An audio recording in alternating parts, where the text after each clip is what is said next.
Ассаламу алейкум туугандар.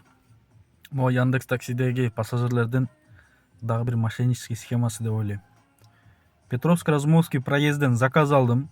Наличка болчу. Бир кыз отурду дагы акчаны перевод кылып коеюн дейт. Макул, перевод кыл деп Тиньковко которосун деп Тинькофф номерди айтсам, Сбербанкыма сообщение келип калды менин Сбербанк номериге. Добавление номера телефона деп Сбербанк онлайн депчи, код деп. Баягы сразу сурап калдым, код келдиби? Ооба. Ошол кодду айтып кой мага дейт. Бул код мага келбеш керек. Тиньковко которуп атасыңбы өзү десем, ооба дейт. Анда мындай код келбеш керек деп бул кодду айтпай койдум.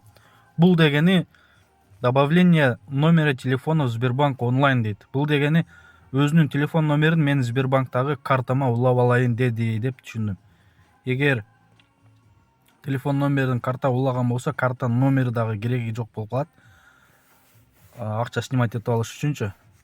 Жөн эле ошо телефон номер 900 деген номерге эле сообщение жөнөтүп, ошол сообщение аркылуу эле акчаны да снимать этип алса болот да. Мисалычы, анда баланс деген сообщенияны эле жөнөтүп койсоңор, бул жерден өзү жөнөтөт. Сообщение келет да, анда счетто канча сом бар. Сразу алдым дагы Сбербанкта акчанын баарын Тиньковко өзүм да которуп салдым кайра. Ушул аркылуу эле перевод кылып туруп өзүнүн картасына улап алмак туугандар. Ошон үчүн код келдиби, кодду айтып койгула деген болсо, эч кандай кодду айтпагыла.